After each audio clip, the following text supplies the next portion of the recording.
fact I need to plug it in. Let me just double check that's actually working.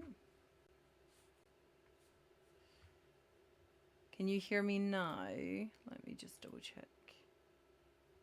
On this one. That should be picking up the sound now, I hope, hopefully. So welcome if you are joining me.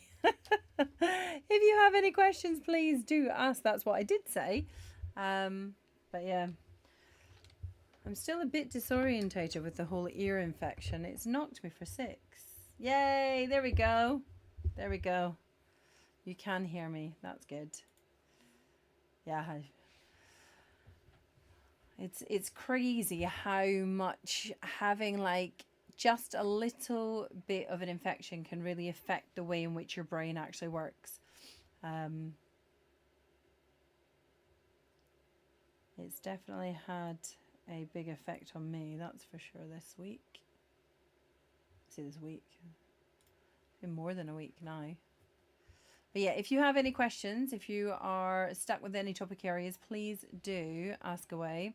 I jumped on because I'm still waiting on my group tuition video from downloading. Daryl, how are you? Welcome if you're joined. You got 33 out of 36. Oh, that's amazing. Congratulations. Are you tutoring any more students one-to-one? I am tutoring one-to-one students. I've got probably about 2 spaces left on my one-to-one timetable that I can take another 2 one-to-ones. But it's during the day, which is obviously a bit of a struggle for a lot of students. But it's the only time I've got available. I'm doing better, thank you, Dara. I am doing better, although it's not, I was saying a minute ago, it's not fully cleared up yet. I've been having to do my sessions with my ear bone conducting headphones because, yeah, I still feel like I'm a bit of a bubble. So I'm going to get microsuctioning done tomorrow to hopefully clear up my good ear so I actually hear better rather than feeling like I'm like in this compression.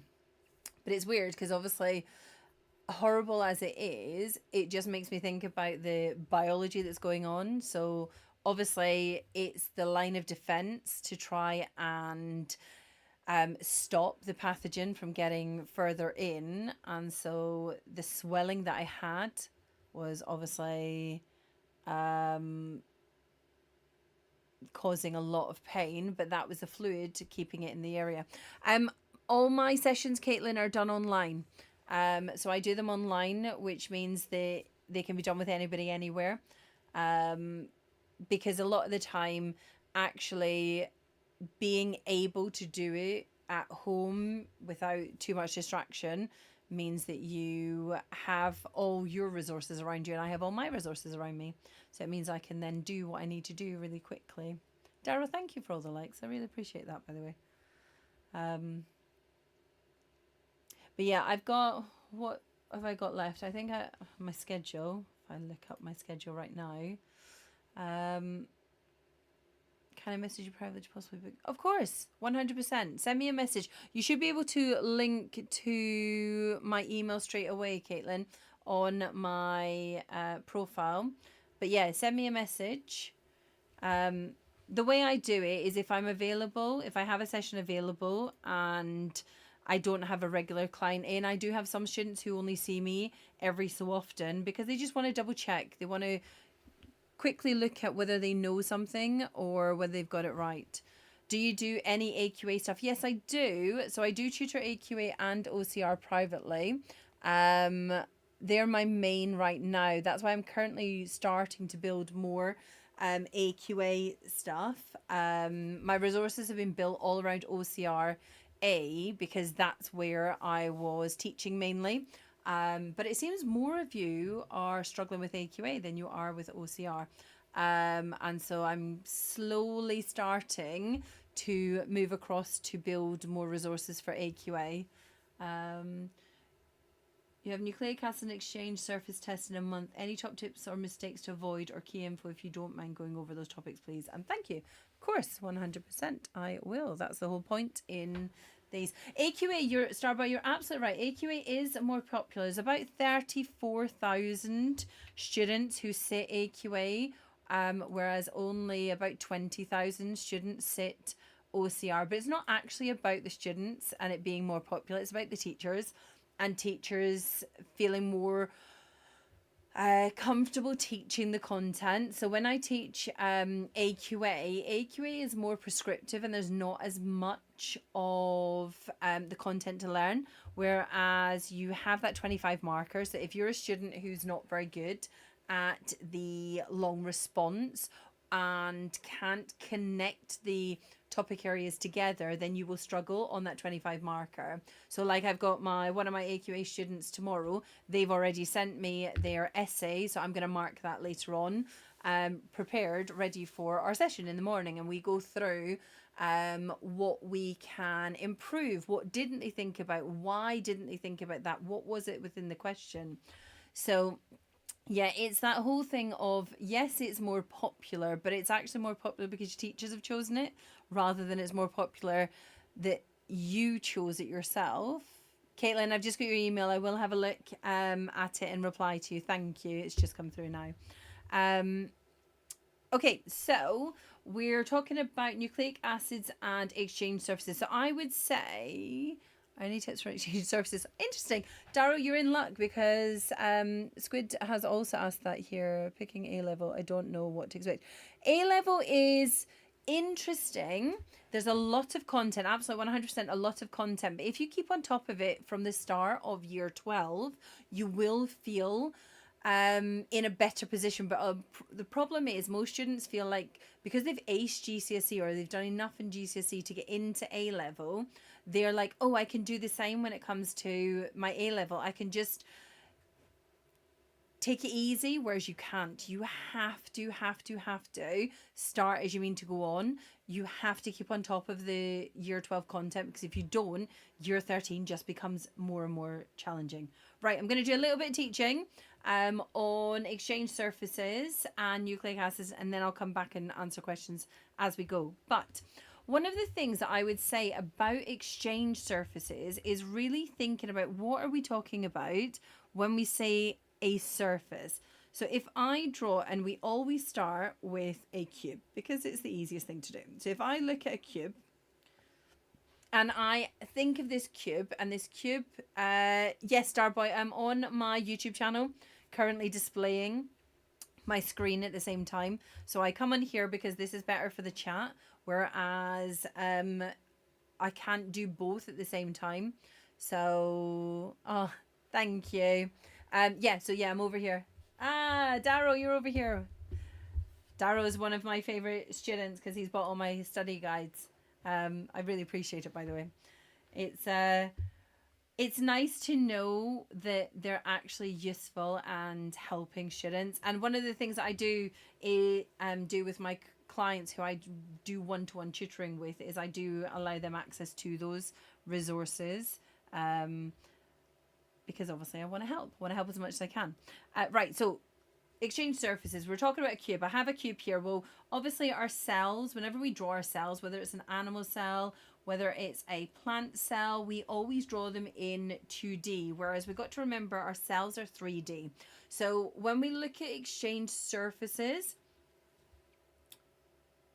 oh, thank you, Darrow. I really appreciate that.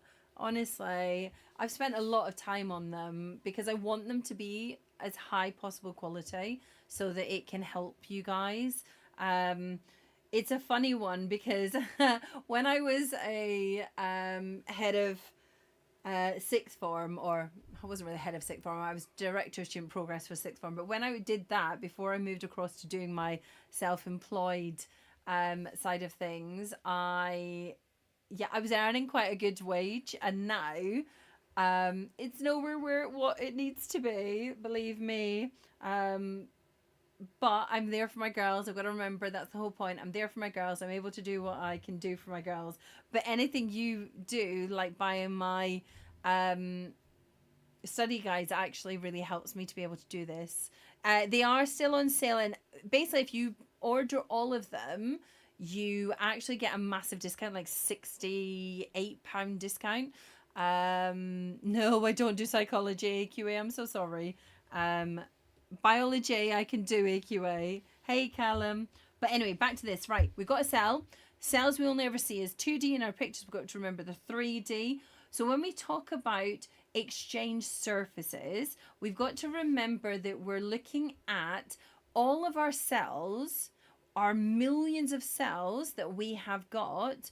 They all have metabolic demands. Okay, so inside our cell, if I do it very basic, we've obviously got our nucleus, and then we have our mitochondria, and so therefore we have got, and we know, and this is where every student gets caught up in the fact we've got our mitochondria. Our mitochondria needs oxygen for aerobic respiration.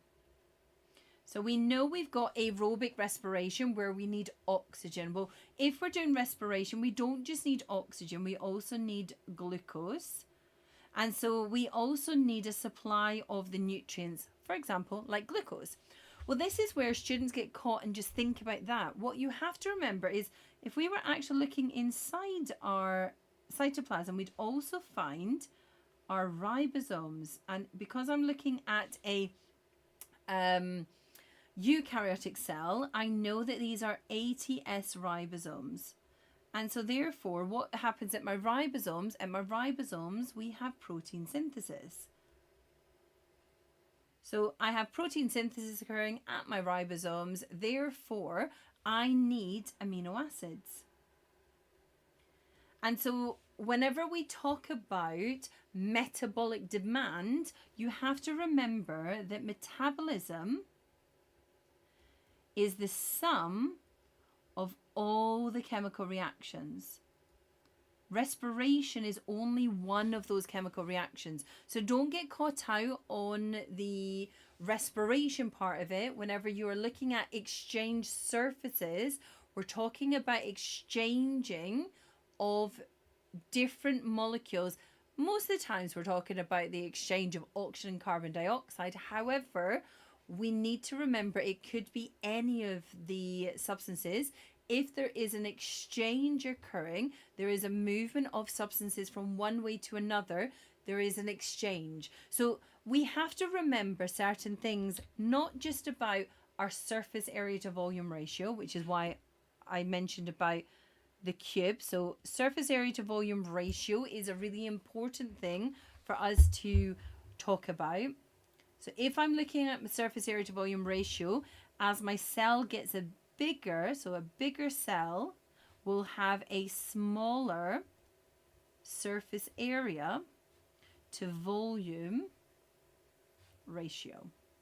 And if it has a smaller surface area to volume ratio, it might not be able to meet its metabolic demands. It might end up getting too big, and therefore the diffusion rate becomes too small.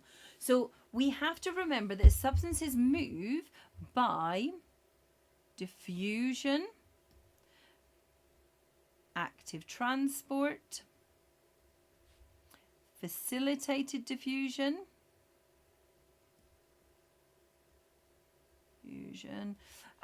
what else do they move by? Bulk transport. So if we're doing bulk transport, we're talking about our endocytosis and our exocytosis.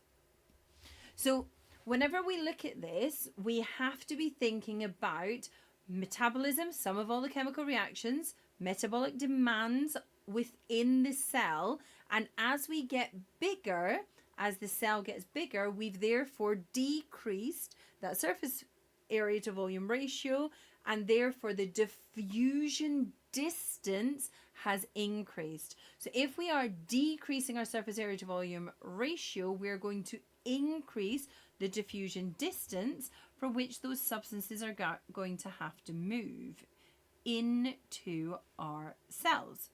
And so because of that, when we end up having multicellular organisms, when the cells get too big, they then will need to go through division.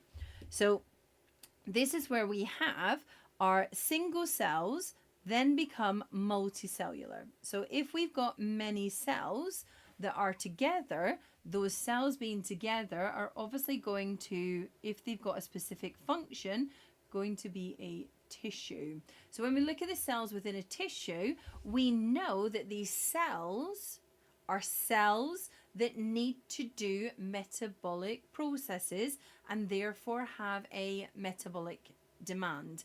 And so when we look at exchange surfaces, we need to be sure that we're looking at, well, what's the diffusion distance for these substances to get across? So if I'm looking at my blood vessels and I'm looking at my body cells, I should know that I have my endothelial cells.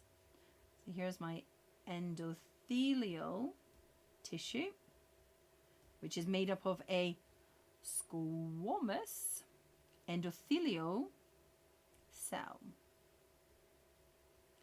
So my endothelial tissue is the group of cells, and therefore if I'm looking at my actual cell itself, it's a squamous epithelial cell.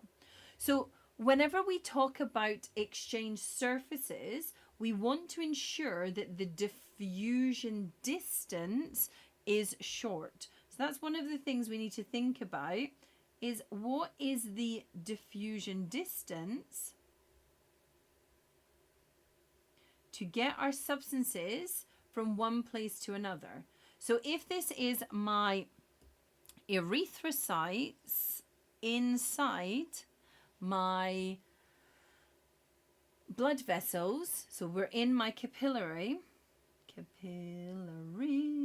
I'm inside my capillary and I have my erythrocyte, now I'm not an artist. I love doing my illustrations and I take a lot of time in my illustrations. So if you have bought my study guides, you will see my illustrations are trying to make things as visual as I possibly can. I am not doing that right now. I'm literally doing this off the cuff as I draw it. So my diagrams, shocking.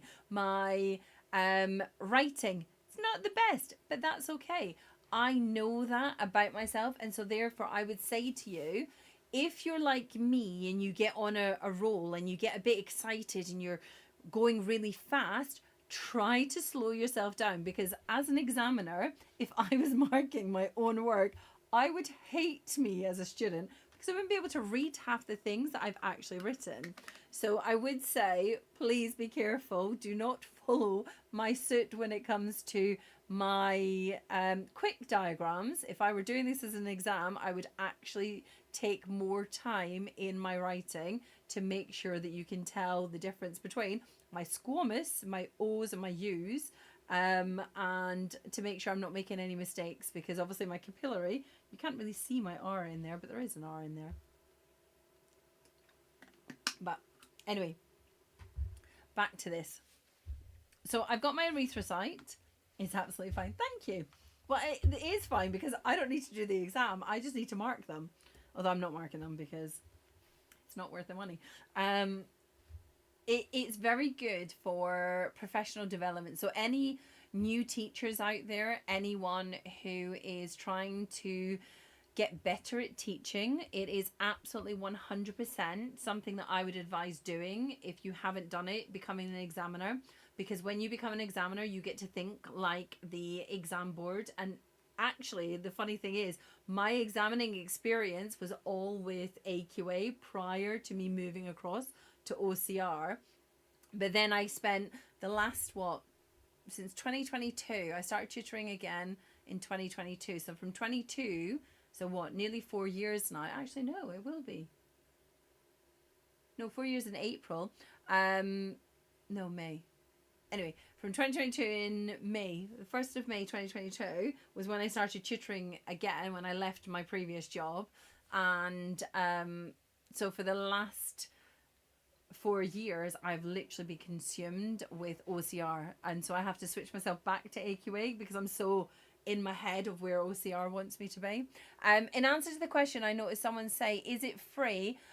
Right now it's free. The course, this one here, it is actually now £140 for 6 hours of tuition with me. So I have planned the day. I have gone through and made the questions. I have built all the resources, and I'll obviously be doing it live like I'm doing it now, but it's a very different feel because it's not just me going off the cuff and being like blah blah blah blah. It's actually planned. It is resourced. It's there. There's also, you get a notebook where I will put questions in that notebook and you will be able to answer it, and as you're answering it live, I will be checking and feeding back and switching between the students, which is why I've limited it to a class size like I would do. So it's a maximum of 25 people a day at the moment. Some people are getting 1-to-1 for the price because that's how many people are on the course. And so I will run it with 1, I will run it with 25. I have maxed it out at 25 because I don't think I can give as good feedback with more than 25 students in the course. So at the moment, the funny thing is, it's all my students who I tutor 1-to-1 who've all jumped on it. And so I'm like, that's great. I love it. But you guys see me anyway. And the reason I do these courses, these intensive ones, are for those of you who've only just stumbled across my profile and been like, I'm panicked, I'm so close to the end and I don't know what to do. So I build these courses for you guys who haven't had me for the last 6 months to 12 months of tutoring. And so therefore, it's lovely that my current students are jumping on my course, but also it is for you guys. And I've tried to make it as cheap as I possibly can.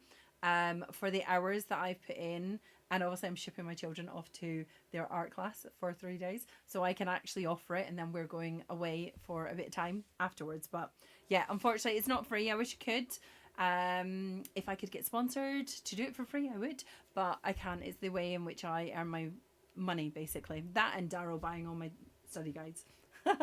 So yeah, if you want to buy my study guides, amazing. That's also a good way to help me to keep doing what I want to do, because I want to help as many students as I possibly can, which is why I do these sessions and I do the Wednesday sessions for free, because I know not everyone can afford it. So I try my best to give back as much as I can.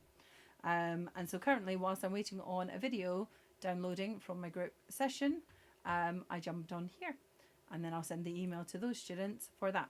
Anyway, back to this. So I was talking about this diffusion distance. So we know our erythrocyte has got a very specific shape. That shape is increasing the surface area. So one of the key things, anytime we're talking about an exchange surface, we want to talk about this increasing of a surface area.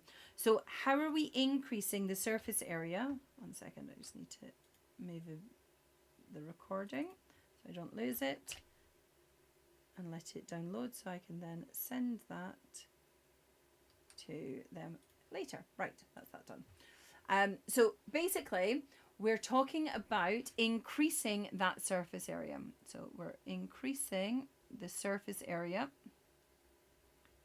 So how are we increasing the surface area? Well, when we talk about these exchange surfaces, so if we go to the key one, biconcave disc, no nucleus, more space for hemoglobin.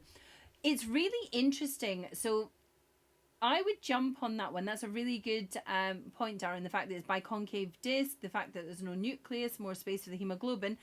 But the nucleus had to be there because the nucleus was full of the genetic material that coded for the hemoglobin, because the hemoglobin was produced through transcription translation.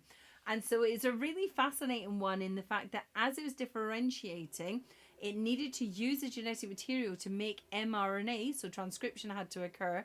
And then after transcription occurred, translation would then occur of the mRNA. And that would then result in there no longer needing to be the nucleus. And so it means that more of it can actually be made.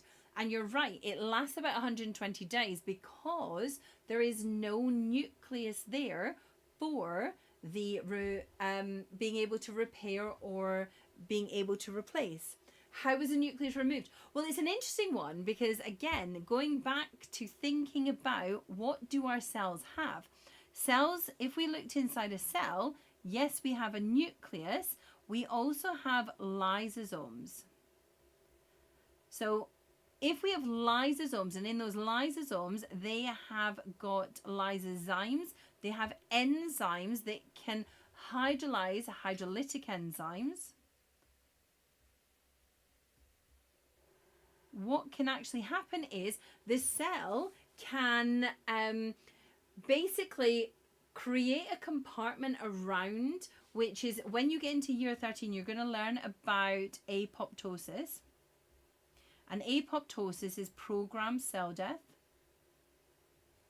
So apoptosis is programmed cell death. What actually happens is the cell will make little apoptotic bodies, compartments of the cell that can be engulfed and digested so that they are able to be broken down without causing an inflammatory response.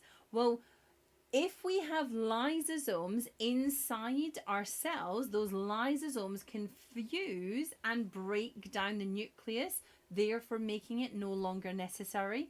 So it's remembering the roles, and obviously I'm simplifying this as much as I can to the level that keeps you up at that top A-star grade. It's so cool. It is so cool in the fact that this can happen. And it's the same with when we talk about, for example, when you go on to glucose concentration and you're learning about how the insulin binds to the receptor at the liver or the muscle cells. And what actually happens is when insulin binds the receptor, again, this is going into a bit more detail, but what happens is that receptor gets engulfed and brought in and gets broken down, and that's how the insulin stops its action, which is really fascinating.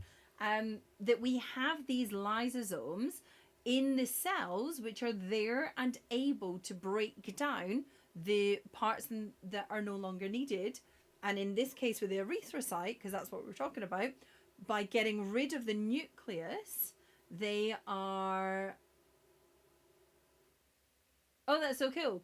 Getting rid of the nucleus, you are therefore making it more spacious for holding the 300 million hemoglobin molecules that are needed for the carrying of oxygen, because that's what your erythrocytes are for. They're for carrying the oxygen. So going back to my original thought of where I was going with this, if we were to look at our alveoli, what have we got? Our alveoli are these air sacs. We have these air sacs, and this is where I go. And here's one I prepared earlier from my study guide. So could you please repeat the connection with erythrocytes, mRNA, and transcription? Oh, okay, so yes, hemoglobin. What is hemoglobin? Hemoglobin is a globular protein that is made up from, excuse me, 4 polypeptide chains. Well, you know that to produce a polypeptide, you need a ribosome, because the ribosome is where translation occurs. Well, translation can only occur if we have the mRNA, which was transcribed, the copying of the code from the DNA. So to make the hemoglobin, we had to copy the code, and so therefore the DNA had to be present before the transcription process occurred. So hemoglobin, when you have an erythrocyte, it goes through different stages of that differentiation. The first part is to start to produce the hemoglobin, producing the mRNA and then the hemoglobin before it gets rid of the nucleus, because if it gets rid of the nucleus too quickly, it has no hemoglobin. So it's a really clever way of thinking about that connection. And that's the thing about biology. Biology is about the links. It's about you going, okay, proteins are polypeptides come from translation happens because of transcription all comes from the DNA inside the nucleus, the genetic information that is the code for the amino acid sequence.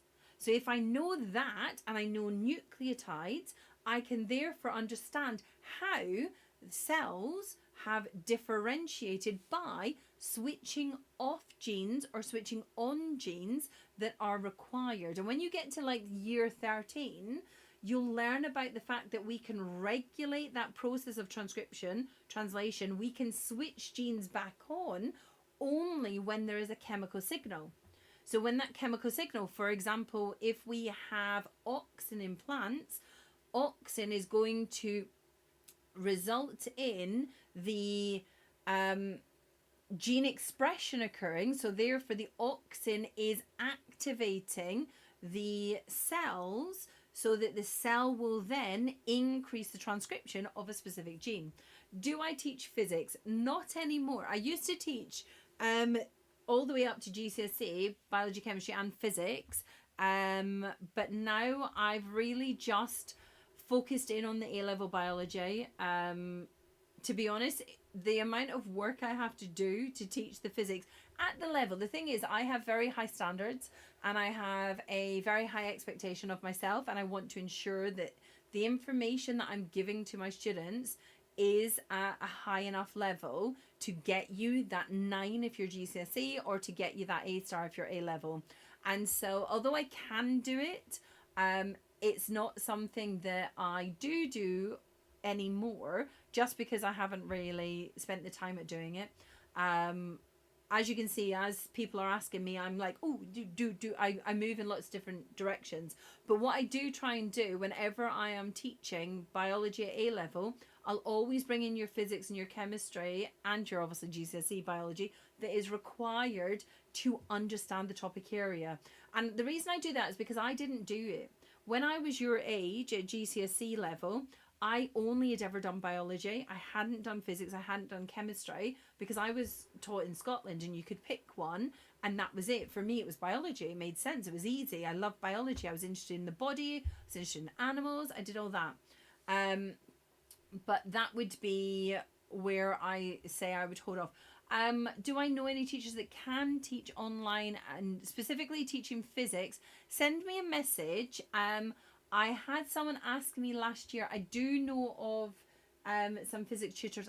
I don't know how good they are. I don't know like whether you will get on with every tutor, with every teacher. You've got to find what works with you.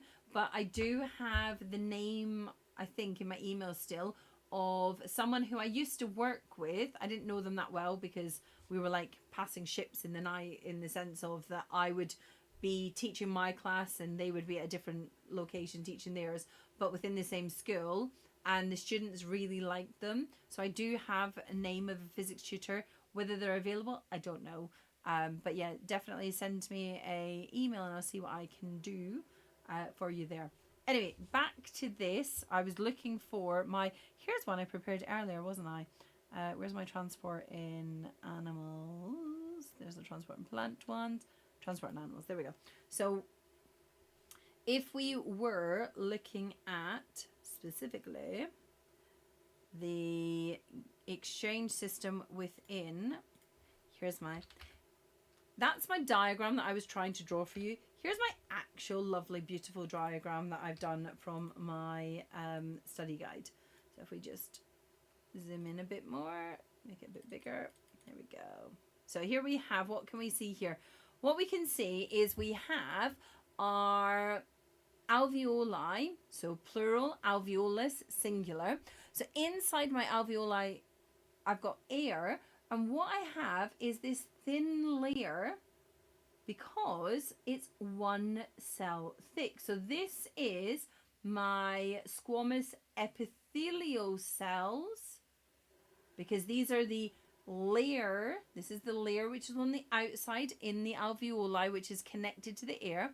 And then I have my squamous endothelial cells, which are the ones that make up my capillary. But you can see that both of them are squamous, they are squashed, which means that they lie very close together. And because they lie very close together, it means I have a short diffusion distance. So the oxygen that's coming in is going across a very squashed cell, the epithelial cell. It's going across the endothelial cell and then getting into the erythrocyte. And the other thing to note is when you look at the erythrocyte, and if you were looking at the blood vessel, let me just bring up that diagram.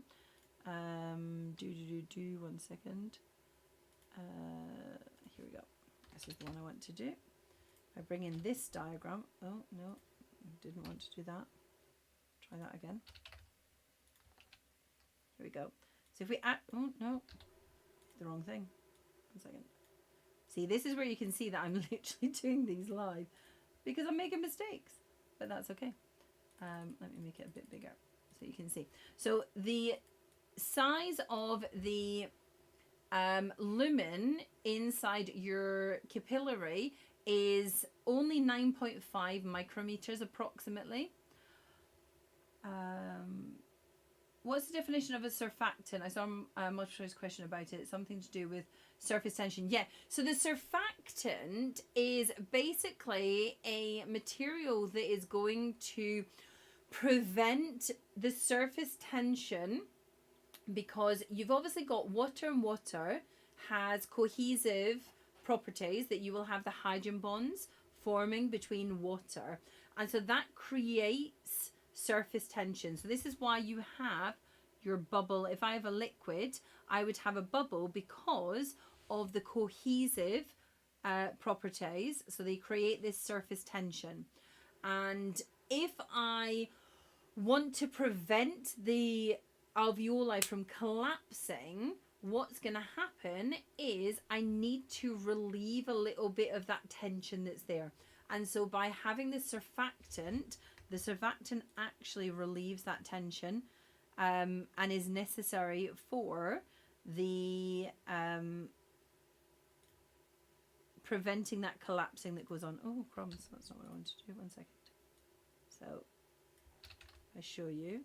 And this actually, Darrow, this is in my study guide for the animals. So I just put a little extract from it. So the alveolar walls have a moist surface. Here's my moist surface, which is going to allow the oxygen to dissolve before diffusing into the blood. It therefore prevents that dehydration of your lungs. But also that phospholipid, which is the surfactant that's made, is going to reduce that surface tension, preventing that collapsing. Krebs cycle always gets you. Oh no. I love the Krebs cycle now. I think it's one of those things you just have to do it again and again and again. And the more you do it, the more it will start to make sense. But it is like something you just have to continuously do until you get it. Krebs cycle is AQA and OCR. So respiration is like everywhere. This is one of the things. The only difference with AQA and OCR, there's about 75% overlap in the content. There's a little bit more that you have to know for OCR. I say a little bit, 25% more. But there is more content you have to know, but there's also more you have to know for OCR, for AQA. So AQA, you have to know about cell fraction, I can't even say it, where you do centrifugation to put the different components of cells into whether they are the different organelles. So which speed do you gosh, my brain is really shutting down now. What speed do you put the centrifuge at so that you can then separate out based on density? With AQA, you also have to know about your rods and your cones. Yeah, it's really fascinating the difference between the old specs and the new spec. It is so... The thing with biology is biology. It's all the same. It's just about which exam decides to focus on that area. Thank you so much for your videos. I found them really useful. How do you get the hard application PAG questions? Because in my last mock, I struggled securing those marks and can't find any videos. Oh, thank you. Oh, thank you so much for you loving my videos. That's really lovely. So the hard application questions, with those ones, it's really important that you are able to look at a question and figure out, before you delve into what it's telling you, you figure out which topic area is this coming from. Now, That's really easy if you know all the topics. But if you don't know your content, if you're not secure in your knowledge, you will struggle to do that. But you can normally find hints throughout the application questions. So if it's a PAG question, I mean, those ones are pretty self-explanatory because the PAGs are set in a sense that it's about, can you do qualitative assessment? Can you evaluate? So if you haven't already done so, I would say check out my module 1 study guide, because my module 1 is about those skills that can be applied, and it just depends on which practical they give you. But there are things like, if you're given a graph or a table, have they given you the standard deviation? Have they given you error bars? Do you understand what they mean? Can you relate that to the topic area that they're teaching you? So it's really about, one, knowing the content. Two, can you find the hints within the question? There's always hints within the question if you know where to look. And can you take the knowledge that you have and relate it back to the question as well? This is the other thing. A lot of students don't read the question fully, and so when they are answering what they think is the right answer, they're giving a very generic answer. So I'm trying to think of one that I had today. So I had a student who was giving me a answer, and they said something, and it was about how they would look at something. Okay, look at something. It was asking a question about how do you do something. They went, I would look at this. And they related it back to questions. Say, I would look at this within the question, right? But then I was like, well, what do you mean by look? And they were like, well, look at the microscope. I said, yeah, but you didn't say that. And it's something that Alan says to me all the time. He's like, Christine, you've only half given me your sentence. It's like half your sentence is still in your head, but you think you've said it out loud. And students do that too. They think they've said it in the question, in their answer, but they're implying the knowledge, not stating it. So you have to be very explicit in your answer, that you have really given that detail that means you're going to get the marks. So I would say for the hard application questions, it's very much about you, if you're aiming for the A star, have you got your list that you can go to for any of the questions that you could give me? So for example, someone said tonight about exchange surfaces. I know I'm jumping around, so bear with me guys, but if you are doing an answer on exchange surfaces, students go, oh yeah, I've got my list, which is good blood supply, increased surface area, short diffusion distance. So they're my key things if I'm talking about an exchange surface, right? And so what do we mean by that? Well, as I'm showing you here, we've got a short diffusion distance between the alveoli and the blood capillary. We have got increased surface area because we've got lots of alveoli, these massive air sacs, and they are a good blood supply because they're surrounded by capillaries. But now I'm not going to ask you about that. I'm going to ask you about exchange surfaces to do with your intestines. So if you're AQA, one of the ones they love to talk to you about is about the villus and about your microvilli, and the fact that these cells have differentiated. They've differentiated, so they've got larger surface area. They've got larger surface area. What's that going to do? That's going to increase the places where exchange can happen. So if I'm increasing my surface area, I'm increasing the points at which exchange can occur, and therefore that will mean there's a faster rate of movement of these substances, whichever substances are going in whichever direction.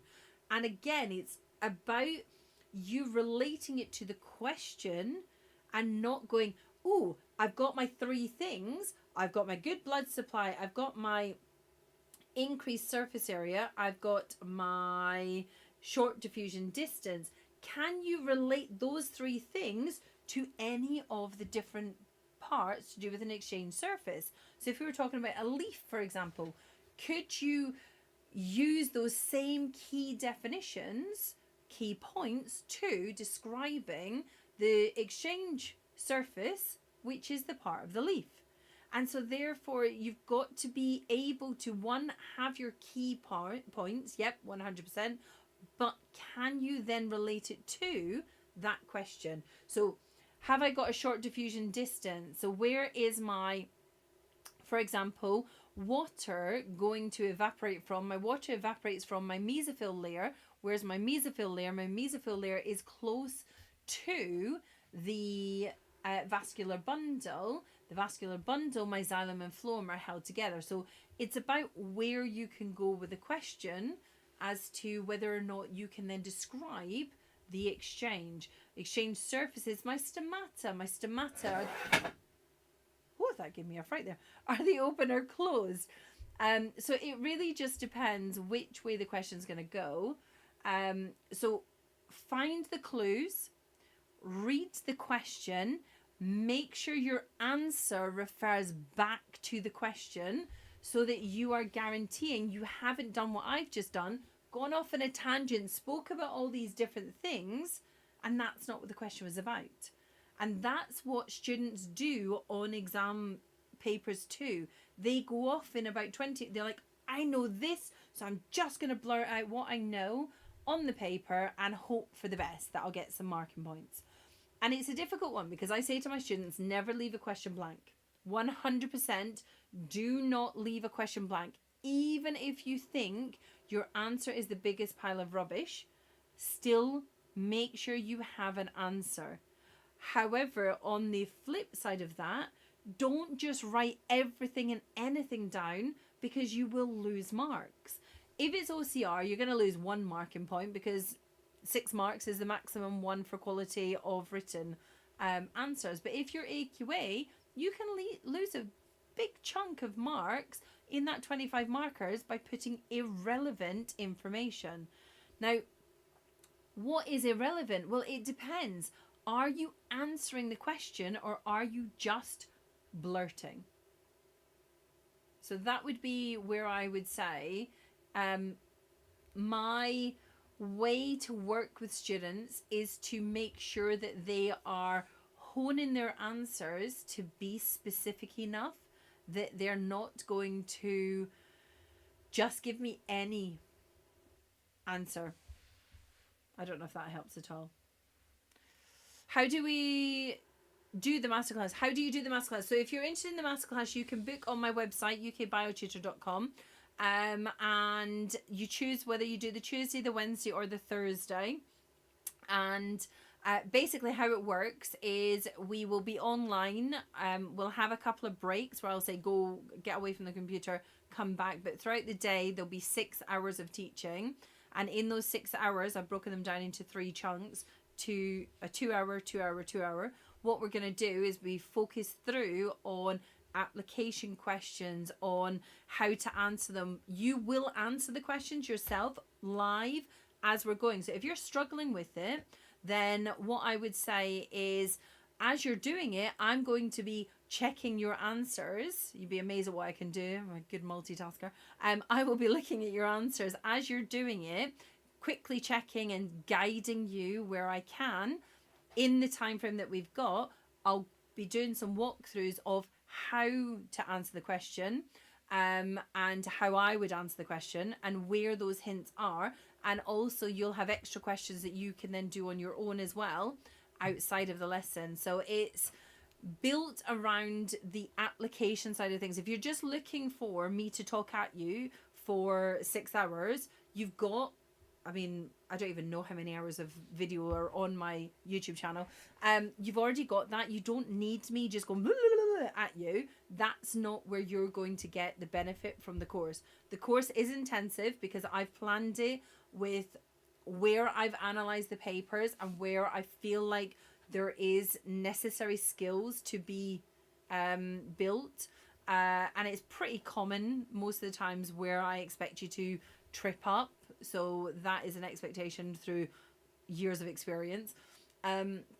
but also it gives you the opportunity to ask questions to me if you're not sure, if I haven't explained it the right way, or if you're still not getting it, to ask the questions. That's where you're going to gain the knowledge. So yeah, that's how I run these courses. That's how I do it. That it is intensive because it's planned. It's 6 hours, full on 6 hours one day with me. And it will cover lots of skills like the maths and biology. We're going to cover the statistical tests. We're going to cover the practical skills. We're going to cover key theory, but theory in a way related to questions of how do you pull out the information from the stem of the question? How do you know which way to go? How can you improve your written answers? So there'll be 6 markers that you'll do, and I will actually mark and feedback on how you can improve on them, which is why I'm limiting the number of students who can attend the day. And then you get access to the recording all the way to keep watching it again and again and again, as many times as you need to, because sometimes you have to rewatch things, which is why I made all my videos on YouTube such short videos, and I'm slowly trying to build these bigger videos when I get a moment.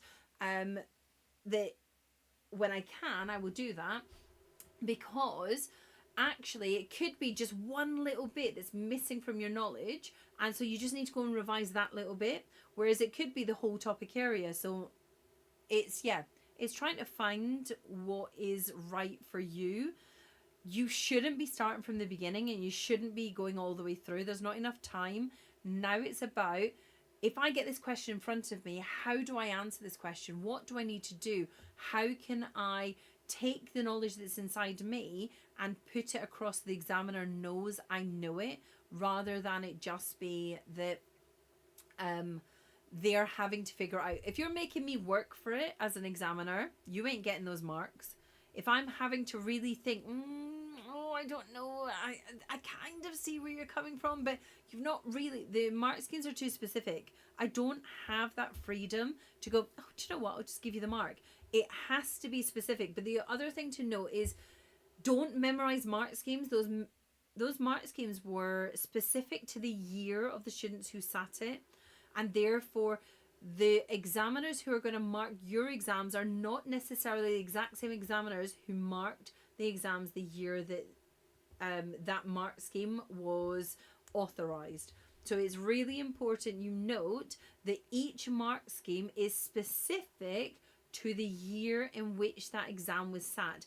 And that's to ensure consistency across the marking, so that all examiners are basically marking it in the same way at that point. However, in another year, there will be potentially something that was accepted one year that's no longer accepted because it's not relevant to the question that's been asked. When should you finish the content by? My expectation is that you would have finished the content ideally by the Easter break, so in the next couple of weeks. I have had classes where I've taken them right up until the first week in May, where we've not managed to finish until the first week of May because of mocks, because of PAGs and catch-ups, etc. So as long as you have finished by the beginning of May, that still gives you enough time to do the revision in preparation for that exam on the, I want to say the 5th. Is it the 5th or is it the 4th? It's the Thursday, whatever the Thursday is. I have it in my calendar, but I'm trying to remember off the top of my head. When is that exam? To look at my other schedule. When is that exam? Let's have a look. So if you are AS, your exams are obviously the 11th of May and the 21st of May. But if you are A-level, your first paper, woohoo, straight after chemistry and maths. If you're doing biology, chemistry and maths, that's a horrible first week. Paper 1 chemistry on the 2nd and the Tuesday, paper 1 maths on the Wednesday, and then paper 1 biology on the Thursday. And then it goes chemistry on the following Tuesday, then maths on the Thursday, then biology on the Friday. And then you've got chemistry, then biology, and then maths.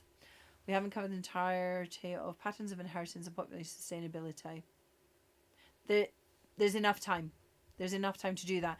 The patterns of inheritance is pretty big. As long as you are, I would say, up to speciation, you should be fine. Because population sustainability, where have you got to with patterns of inheritance? Hi, Halima.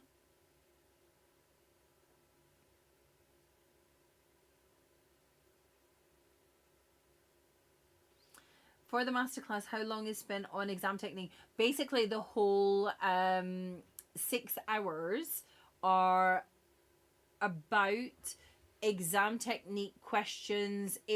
The way I work is very much about working through and showing you the skills to be able to pull the questions apart. But each of the questions are different content, but skills that will permeate through the whole thing. So it's pretty much exam technique throughout the whole 6 hours. But obviously, it's like, I can't say, it depends on the people who are on the course of how much time needs to be spent on more of the exam technique or more of the content. And even though I'm doing 3 days, it doesn't necessarily mean those 3 days will be exactly the same. Although I've planned them to be exactly the same, I adapt to who's in the course, because it's about you getting what you need. So if you are struggling, you will be getting the guidance you need on the days, or the day, should I say, that you are part of the course. That's the key thing about it. That's the reason you benefit from coming from to the live session. I will be recording the session for people who can't attend, who would like to purchase the recorded version at a later date. That will be available, but that's not where you're going to get the most from it. The most that you will get from it is being live, actually asking the questions, actually getting the feedback based on what you're doing, because it's about you making progress, you as an individual, not as what the whole class need to know, if that makes sense. So it very much is a adaptable 6 hours about the people who are in the course. And as I said, I will run the course if there's one person on it. I will run the course if there are the 25 people on it. It is going to be run based on whoever is there at the time, but I'm maxing it out no more than 25, because I can't give the feedback to more than a class worth. I've run sessions with like 100 people in it, and yes, I can give feedback to maybe 25 of those 100. I can't give it to the whole 100, so I'm limiting it. Hence why I'm running 3 different days, so that I can give that feedback, because that's what it's about. It's about you making the progress. It's about you getting benefits from it. So we are doing the questions in real time. Yep, 100%. It's how I run my group sessions as well. So what my students do is I go through a little bit of talking through some content, or depending on what the question is about, they then get some questions that they're working through. At the same time as they're working through it, I am feeding back individually, because you get your own notebook that was shared with me. And so therefore I can see your answers and you can see my comments, but no one else can. It's a notebook between you and I, which means that you can then be able to use that to go back and look at it and see how much you need to go back and do, where you were struggling, and so forth. So that's basically how I build my group sessions that I do on a Monday and a Wednesday.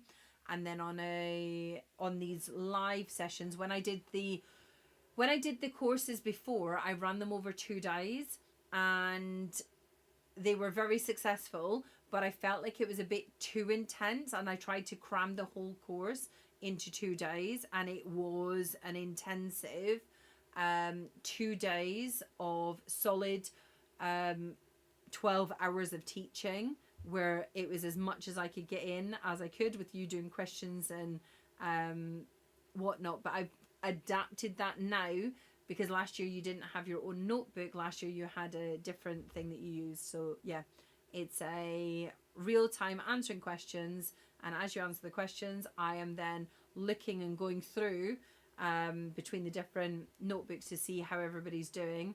If everybody's struggling at the same thing, then I will then go through a bit of explaining what's going on. But some people can move on and carry on. So you're not, the more you actively engage with it, the more you get out of it. If you struggle, then you will have not only the resources after to look through how to answer it with a video in your own time, but you will see what other people are struggling with too, if that makes sense. But it is now, how is it now? 5 to 10. It's crazy. I've been on here for almost an hour. I've been told I need to verify that this is what I need to do. Right, I am going to say good evening. I will be back on Wednesday, as I always do after I finish my group session on Wednesday. I will be back to do another free live for you. So thank you to all of you who are watching. I purchased a service last year and achieved an E. Dylan, that's amazing. Which service did you purchase?